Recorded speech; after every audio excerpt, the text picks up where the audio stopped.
Pedro, me lo he pasado en grande leyendo tu cómic, bueno, de Laia también. Sí. Y te iba a preguntar algo antes, pero al decirte que me ha gustado mucho tu cómic, cambio la pregunta y te digo, ¿por qué nos está gustando a los adultos tanto un cómic para niños? Ay, bueno, en primer lugar te lo agradezco, que siempre digo que gustar a los niños es nuestro trabajo, pero gustar a los adultos también es un lujo y un honor, ¿no? Que sois los que además muchas veces leéis en colaboración o en esos momentos de irse a dormir con los niños, pues junto con ellos. Pues es una, o sea, esto, modestia aparte, es una cosa que me han dicho de varios libros, de varias colecciones, que no son libros que los adultos sientan que se les caen de las manos y que están dirigidos a un público infantil, sino que simplemente un público infantil puede entender y puede acceder al vocabulario, a la gramática, al contenido. Pero ya decía Astrid Lindgren que un buen libro infantil debe gustar por igual a niños y adultos. Es simplemente que un niño también le llega, pero tiene diferentes niveles. Y por otro lado, pretende tener ese espíritu de entretenimiento familiar que tenía la colección Magos del Humor. Y bueno, guiado por mis editoras, espero que lo hayamos conseguido, Laia y yo. ¿Cómo te surge la idea de crear esta aventura? ¿Hay algo que hiciera de detonante?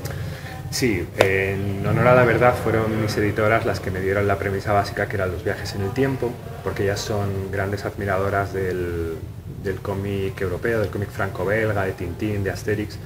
Entonces, aunque queríamos recuperar el humor, no queríamos centrarnos en el disparate como son las colecciones previas de Magos del Humor, como Mortadelo y Filemón, Zipizape, ¿no? Que es más el humor por el humor. Aquí queríamos introducir el elemento de aventura, de fantasía y de ciencia ficción. Entonces, a raíz de esa pincelada de viajes en el tiempo, pues surgió esta historia de viajar al pasado utilizando como sede central un museo de historia, que es en el fondo donde se custodia la historia. Has creado un personaje como Frida Mahmoud. ¿Cómo es ella de boca de su creador? Pues quizá lo más inmediato que pueda decir es que es como yo era de pequeño, ¿no? Porque yo escribo un poco para saldar cuentas con el lector que fui. Entonces es un bicho raro, o ella se siente así. Es una niña señalada por los demás y por ella misma, por sentirse diferente, por tener gustos curiosos, la ciencia, la historia, por ser en exceso imaginativa, lo que la convierte ya en un poco infantil para su edad, y que a lo largo del cómic, y espero a lo largo de la colección, vaya descubriendo que esa diferencia que le hace sufrir es en el fondo también lo que se puede convertir en su fuerza. Sí. Tú me estás confirmando que esto apunta a saga. Sí. Y se sabe, podemos saber si está ya planificada o está abierta. Estamos con el segundo número, más o menos tenemos asegurados 4 títulos y el segundo número está en preparación, y te adelanto también que si en este primero los crononautas, que son la pandilla de niños que viajan en el tiempo, retroceden a la prehistoria, en este viajarán a un castillo normando del siglo XIII, a una aventura entre alquimistas, señores, vasallos y sobre todo, que va a ser la cosa central, mujeres protocientíficas. Así que va a ser un poco una defensa del papel de la mujer en la ciencia. Yo me lo he leído, pero también se lo ha leído un pequeño lector que se llama Héctor. Ajá. Y que me ha trasladado esta pregunta. Los crononautas son esa pandilla que tiene Frida y con la que ella vive esta aventura, ¿no? Y él quiere saber si serán siempre los mismos o irás cambiando de personajes.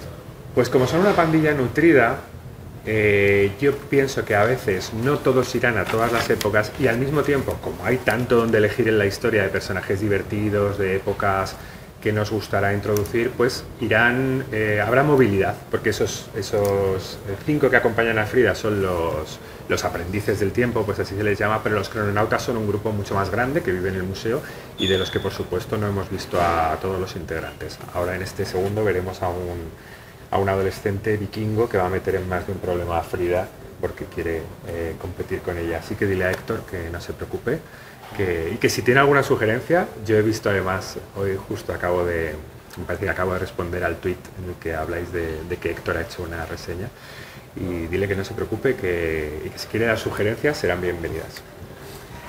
Se ven problemáticas en el cómic, como el bullying o el tráfico. Bueno, no sé si podemos hablar de... Sí, claro. De lo otro que ocurre, ¿no? Para no desvelar, ¿no? Lo que hacen los malvados dentro. Sí, yo creo que sí. Yo siempre digo que lo que ocurre en las 10 primeras páginas, yo lo casco en la sinopsis tan tranquilo, porque también hay que disfrutar de cómo está contado.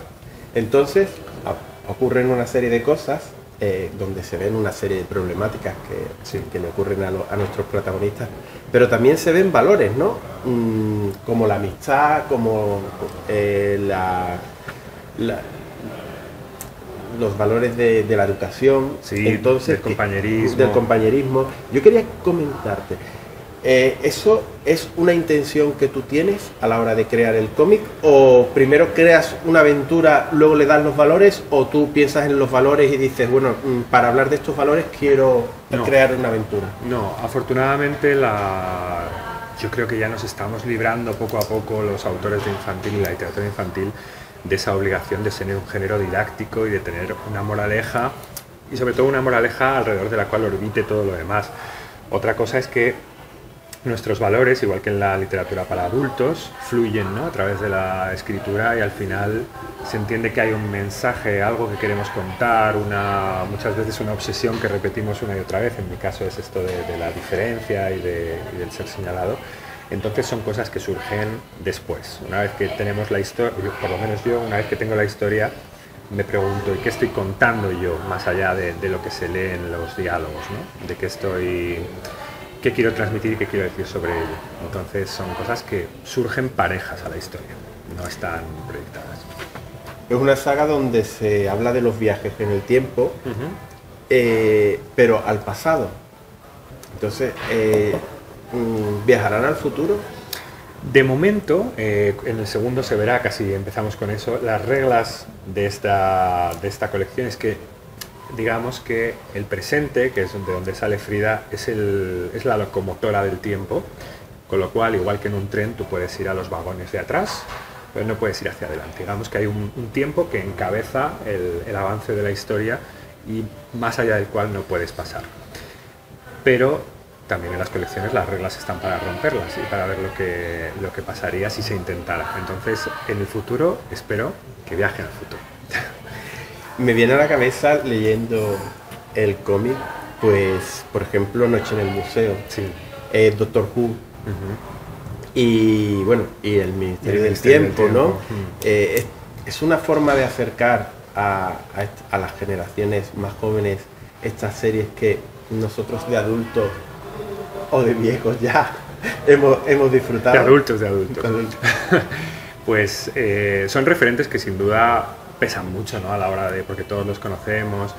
Sin embargo, yo creo que no han sido los principales. Es verdad que en el Ministerio del Tiempo, y además lo digo abiertamente, la premisa también tiene que ver con lo de proteger la historia, ¿no? Es una idea que yo había tenido antes de yo haber visto el Ministerio del Tiempo. También es una idea, creo, que surge de manera natural a la hora de pensar por qué alguien viajaría al pasado, ¿no? Porque alguien esté interfiriendo en la historia. Pero yo creo que a mí me han influido más tengo otros referentes a la hora de escribir, y especialmente yo creo que el cómic que eclipsa a todos los demás durante mi infancia es Tintín.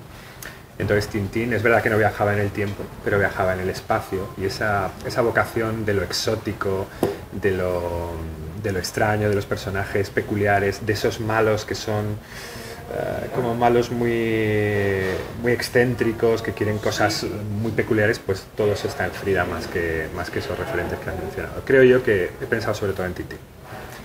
Y para terminar, ¿qué sensación, qué desearías que transmitir a los niños, a quien lee?